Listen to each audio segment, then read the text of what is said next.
Going on now to Chapter 8, Section 1, Quadratic Equations. And we'll be doing the topics, the principle of square roots, completing the square, and some problem solving. To start us off, we'll take a look at some of this vocabulary and our matching 1 to 4. So as we see number 1, the equal signs, this is an equation, and since it's to the second degree, it is a quadratic equation. This, you recall from an earlier chapter, is the standard form of the quadratic equation. Up to now, we used to factor this to solve it. In this chapter, we're going to learn some new ways to do it.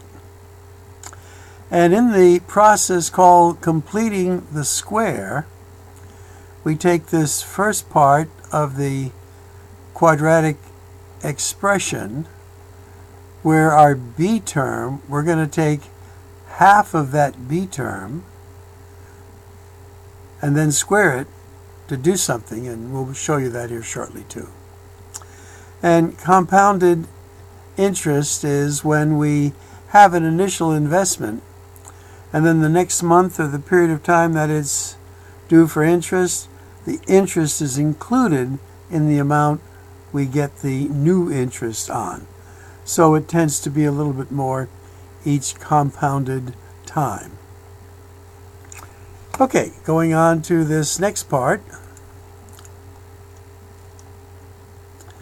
What they're asking here is determine, just by looking at the graph, if this equation, which when we put it into our graph forms a parabola, how many real number solutions do you get? Well, when a graph like this crosses the x-axis, and remember we did some of this when we said finding the zeros, that is when y is 0, this is a 0 here, this solution would be the x-intercept of -7, 0, and this one is 5, 0, the x-intercept. And whenever the parabola crosses the x-axis, as it's doing here, then they are real number solutions, and there are 2. And these are them right there.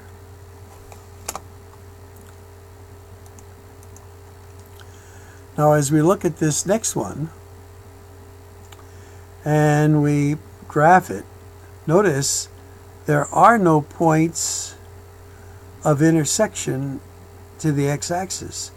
The parabola doesn't reach it. So this has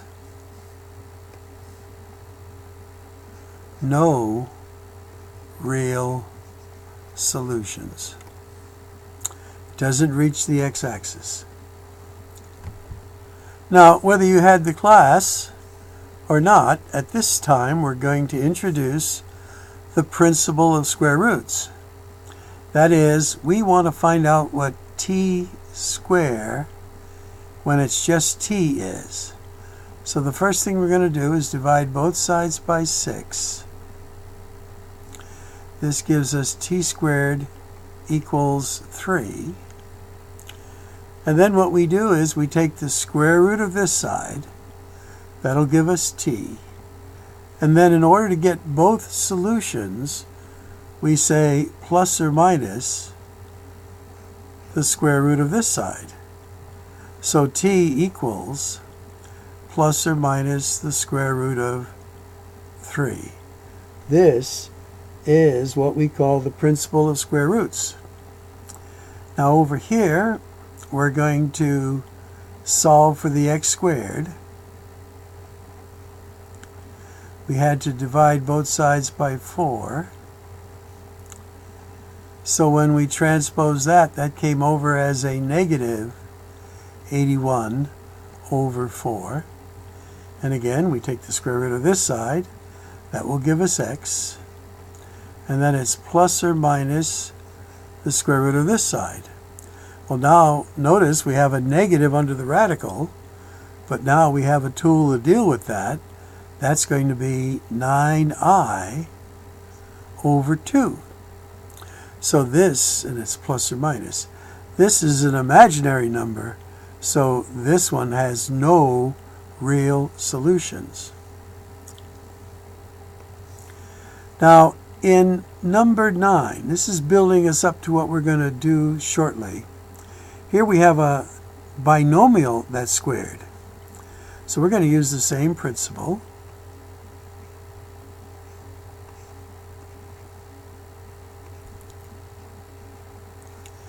So we're going to take the square root of this side. That just gives us the radicand. We take plus or minus the square root of this side, which gives us plus or minus 10. Now we transpose the negative 3 to make it a positive 3. So we now have y equals 13 or negative 7. Those are our solutions. And the same thing here.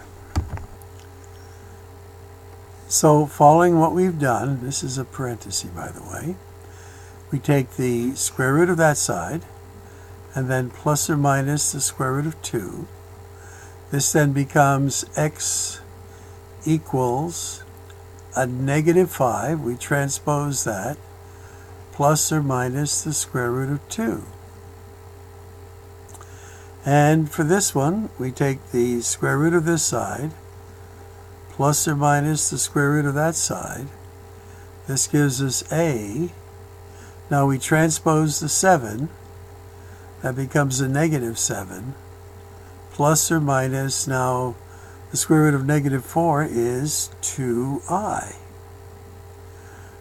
That's what we had from chapter 7 there. Okay, this one again, take the square root of that, plus or minus the square root of that. And notice the square root of 8 is the square root of 4 times the square root of 2. Square root of 4 is 2.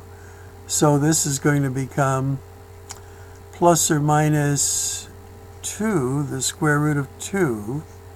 Square root of 9 is 3.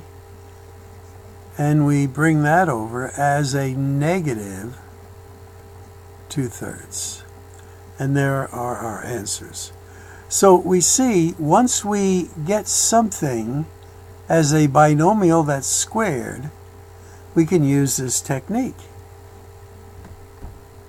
Now as we do number 13, I don't know if you recognize, this is a perfect square trinomial that we're going to factor into x plus 6, the quantity squared, equals 7. That's function notation for this. So we're going to take the square root of that plus or minus the square root of 7. This then becomes x transpose the 6, negative 6, plus or minus the square root of 7. So if we had an equation, this equals 7, which is what we had, and if we factor this perfect square trinomial into a binomial square, then we have a very easy way to solve it. And here's just another example. There's a binomial squared that we're saying equals 25. So we're going to take the square root of that, plus or minus the square root of 25. This is going to give us t equals, now the 8 comes on this side as a positive 8, plus or minus 5. So t will equal 8 plus 5 is 13. 8 minus 5 is 3. When you have a perfect square under the radical sign, you can give your two answers this way. So what we're going to do now is do one of the steps that results in completing the square. Now, if this were a perfect square trinomial, then we could factor that into a binomial square, which is one of the techniques I like to use, and they put it here over on the side. So, how do we get that if we have this term and bx? Well, the rule is you take half of b, there's b, take half of it, divide it by 2, and then square it. That's going to give you your c term. So we're going to take half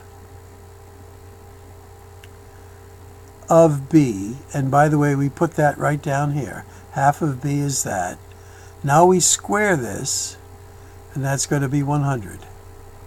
And this is just that. Again, my technique is we do it like so. The t goes there, the negative goes there. What's half of 12? 6. Square 6, 36. And again, this technique, put that there. Now, t goes there, the minus sign goes there. What's half of 5? Well, just divided by 2. That's half of 5. Now, square this. Well, that becomes 25 fourths.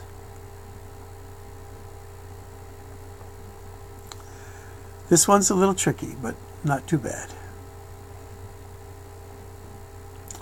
Now, what's half of 4 sevenths? And just multiply it by 1/2.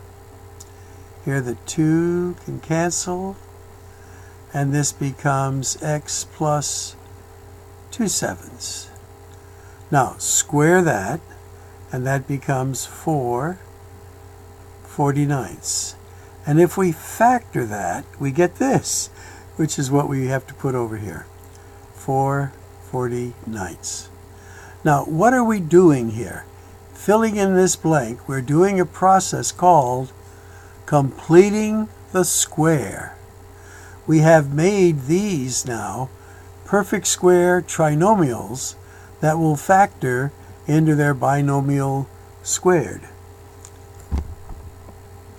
Now, suppose we have this quadratic equation in standard form, and they are saying solve by completing the square. What's the first thing you should do? Well, you write it. Then take your c term, that's your c term, and bring it to the other side somewhere. And that's what they gave us this. So I wanted to see where it came from. This is in standard form. The first thing you do is take your c term and bring it to the other side and watch the changing of signs. Then you're going to put a little parenthesis like so, and you're going to put your x there. This is a plus. Now, your b term is 1. What is half of 1? Or divide 1 by 2. Becomes 1/2. Now what we're going to do is take this 1/2 and square it. And that gives you 1/4. Now, if we had that, this is a perfect square trinomial that would factor to this. But, interestingly, we don't have an equation anymore. Why not? Now, if I had a class, I'd say this is for a bonus point. And the answer is because on this side, you didn't add what you're adding to that side. Now it's an equation. Okay, now I want to add these two together. So this is actually 80 over 4. 20 is 80 over 4. 4 in the 80 is 20. But I want to add them together. So I get 81 fourths now. Now I take the square root of this side and I go plus or minus the square root of that. X now is equal to, I transpose the 1/2. That becomes a negative 1/2. And this becomes plus or minus 9/2. And I now take a negative 1/2 and a negative 9/2 and get a negative 10/2, which becomes a negative 5. So that's one of my answers. I take the negative 1/2 and the positive 9/2, and that gives me a positive 8/2, which gives me a 4. And there's my other answer. Remember, we're dealing with equations to the second degree, so we need 2 answers. And we solved this one by completing the square. This was a rather hard example. We'll have some easy ones. Now, I could write these out ahead of time, but I want you to see the process. So the C term is already on that side. So I'm going to put my parentheses and my little square, and my negative 8 is over there. So T minus, what is half of B? Half of B is 3. If I square 3, I get a 9. So I have to put a 9 there, but I have to put a 9 there as well to keep it balanced. So this now, when I take the square root of this and plus or minus the square root of that, which is plus or minus 1, it becomes a 1. And I transpose my negative 3 over, it becomes a positive 3. So here, my answers are 3 plus 1 is 4. 3 minus 1 is 2. So that was sort of an easy one. Okay, this one's in standard form.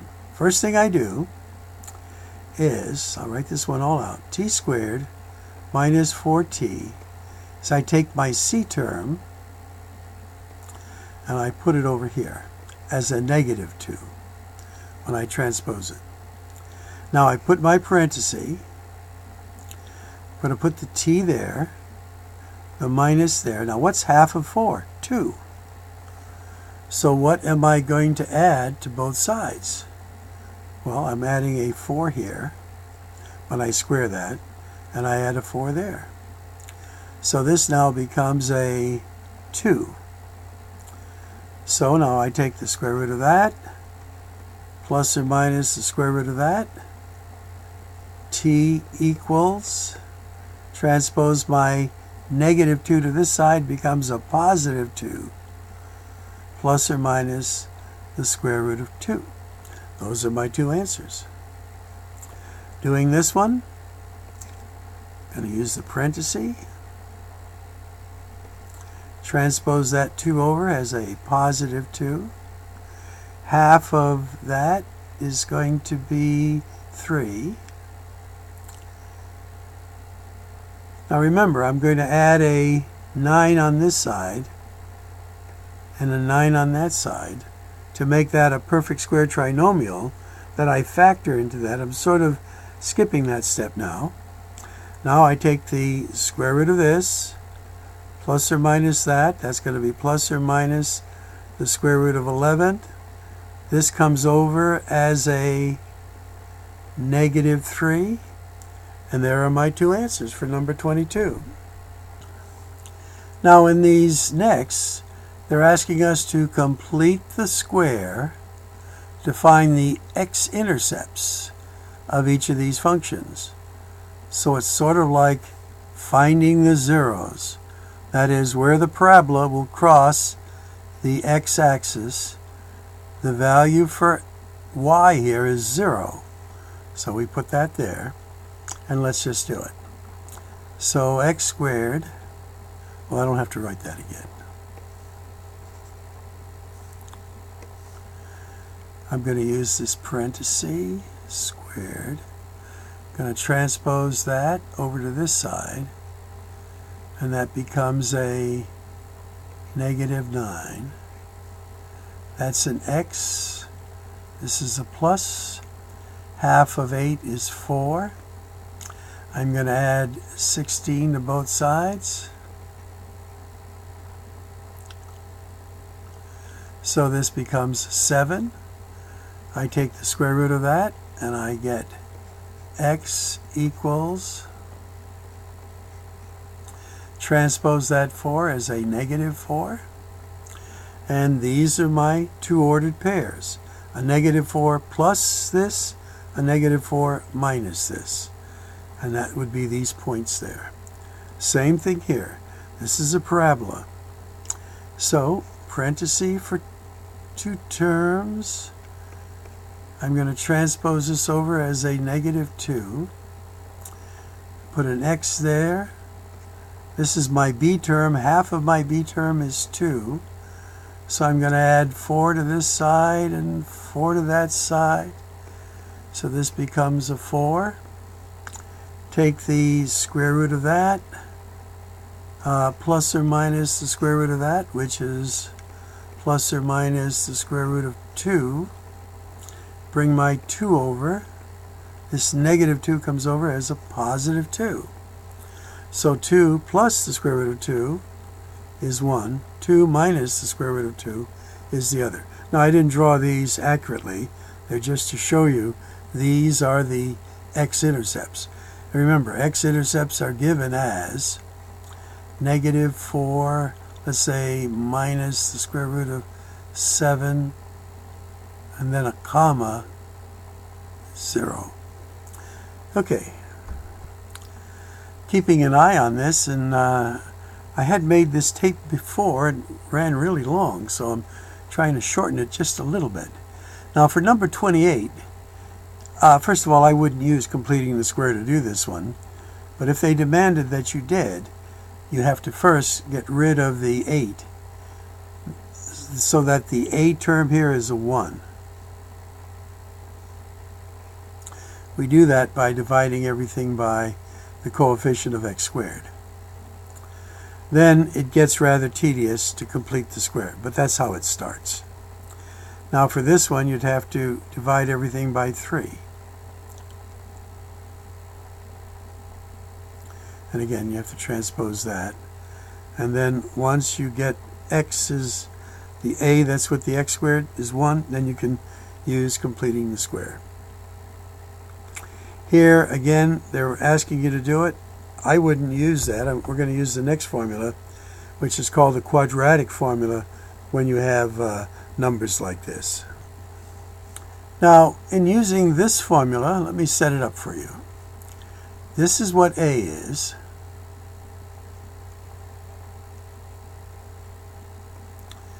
P is 5200.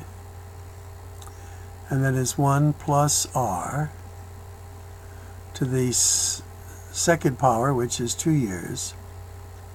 And you want to solve for r. Well, the first thing you're going to do is divide both sides by 5200. So this cancels out. Then you're going to take the square root of that and the square root of that. And this then gives you, I think, it's 1.15 equals 1 plus r. Then you're going to subtract 1 from both sides, and you get 1 point equals r. And then you change the 0.15 to 15%. And the other one is done exactly the same way. All right, I'm keeping this under 25 minutes. Lots of stuff here. You need to practice.